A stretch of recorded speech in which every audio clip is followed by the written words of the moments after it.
मतलबी बाप। अंकित और श्रेया दोनों लव मैरिज कर रहे थे।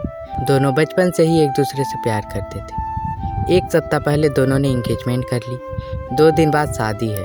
शादी के 2 दिन पहले अंकित श्रेया से चोरी छुपे मिलने आया। श्रेया अकेली छत पर बैठकर तारों को देख रही थी।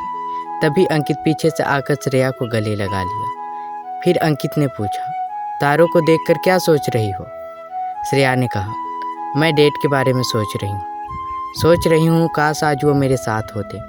मुझे आज पापा की बहुत याद आ रही है। मैं चाहकर भी उनसे नहीं मिल सकती हूँ। यह कहकर श्रेया रोने लगी। तभी रवि ने श्रेया को गले लगा लिया और कहा, मत रो श्रेया, तुम्हारे पापा नहीं है तो क्या हुआ, हम सब हैं ना। मैं हूँ, तुम्हारी माँ है। मेरे पापा भी मेरे पास नहीं है, फिर भी मैं और मेरी माँ रहते हैं ना। मैं अपनी माँ को ही माँ और पापा दोनों मानता हूँ। मेरी माँ ही मेरे लिए सब कुछ है। रवि की यह बात सुनने के बाद श्रेया ने कहा, रवि, तुमने कभी अपने पिता के बारे में नहीं बताया। वे कब गुजर गए, क्या करते थे, कुछ नहीं बताया।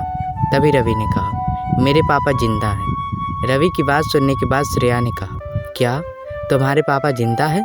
तुमने कभी उनसे मिलाया नहीं तो मुझे लगा कि अब वो इस दुनिया में नहीं रहे। वैसे तुमने कभी उनसे मिलाया क्यों नहीं?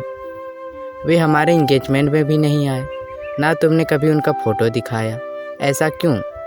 रवि ने इमोशनल होते हुए कहा, मेरे पापा हमें छोड़कर चले गए हैं। उन्होंने हमें छोड़ दिया है। मैं तुमको पूरी बात बताता हूँ। मैं जब अपनी माँ के पेट पर था, उसी वक्त वो मेरी माँ को यहाँ छोड़कर अमेरिका चले गए। 1 महीने बाद मेरा जन्म हो गया। मेरा जन्म होने के बाद भी वह मुझसे मिलने नहीं आए। 1 महीना बीत गया, लेकिन ना वह मुझे मिलने आए और ना ही मेरी माँ से। मेरे पिता ने दूसरी शादी कर ली और वहीं रहने लगे।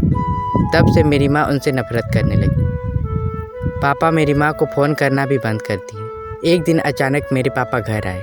मैं और मेरी माँ दोनों मेरे नाना जी के साथ रहते थे। तभी मेरे नाना जी ने उनको घर घुसने ही नहीं दिया। मेरे नाना मेरे पिता से बहुत नाराज़ थे। मेरी माँ भी मेरे पिता से बहुत नाराज़ थी, लेकिन किसी तरह वह घर घुसे और उस दिन उन्होंने मुझे पहली बार देख लिया। मैं उस वक्त सिर्फ 1 महीने का था। मुझे नहीं पता था कि मैंने उनको देखा था कि नहीं। जैसे ही मेरे नाना जी को पता चला कि मेरे पापा घर के अंदर घुसे हैं, वैसे ही मेरे नाना ने आसपास के लोगों को बुलाया और उन्हें बाहर फेंकवा दिया। उस दिन मेरे डैड चले गए और एक भी दिन यहाँ लौटकर नहीं आए। जब मैं 7 साल का हो गया, उस वक्त मेरी माँ को पता चला कि मेरी डैड ने दूसरी बीवी को छोड़कर उन्होंने तीसरी शादी कर ली। पहले पहले मेरी माँ बहुत दुखी रहती थी। मेरी माँ ने मुझे माँ और बाप दोनों का प्यार दिया, कभी बाप की कमी महसूस नहीं होने दी। मुझे आज भी लगता है कि मेरी माँ ही मेरे पिता हैं। पापा कौन होते हैं यह तो मुझे आज तक पता ही नहीं है। तुम मेरा विश्वास नहीं करोगी, मैं आज तक अपने पापा से नहीं मिला हूँ और मैंने उनको देखा भी नहीं है। और मेरी माँ ने भी कभी मेरे पापा की तस्वीर नहीं दिखाई। मुझे हाल फिलहाल पता चला कि मेरी एक बहन भी है, लेकिन मैं किसी से नहीं मिला हूँ। मेरे पापा मुझसे कभी मिलने ही नहीं आए। पता नहीं मैंने इस जन्म में क्या गलती की थी कि मुझे पूरी ज़िंदगी अपने बाप का चेहरा तक देखने का नसीब नहीं हुआ। एक बाप का प्यार कैसा होता है ये मैं आज तक नहीं जान पाया हूँ। कुछ साल पहले मेरे नाना जी गुजर गए। तब से मैं और मेरी माँ दोनों एक साथ ही रहते हैं। हम जिस घर में रहते हैं वह घर मेरे नाना जी का है। मेरे पिता ने यहाँ कुछ नहीं छोड़ा। 25 साल हो गए, मेरे पापा आज तक मुझसे मिलने नहीं आए। आज तक मैंने अपने पिता को नहीं देखा। भगवान कर मैं अपने बाप को कभी ना देख पाऊँ। नहीं देखना मुझे ऐसे आदमी का शक्ल जो अपने पत्नी बच्चे को छोड़कर कहीं और चला गया। ये बताकर रवि रोने लगा। तभी श्रेया ने रवि को गले लगा लिया।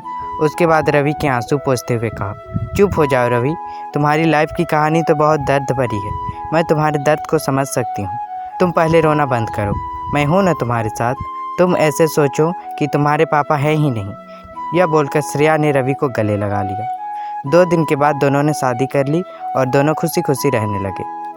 अगर आपको मेरी यह कहानी अच्छी लगी तो वीडियो को लाइक करें, शेयर करें और चैनल को सब्सक्राइब करें ताकि मेरी आने वाली वीडियो सबसे पहले आप तक पहुंचे।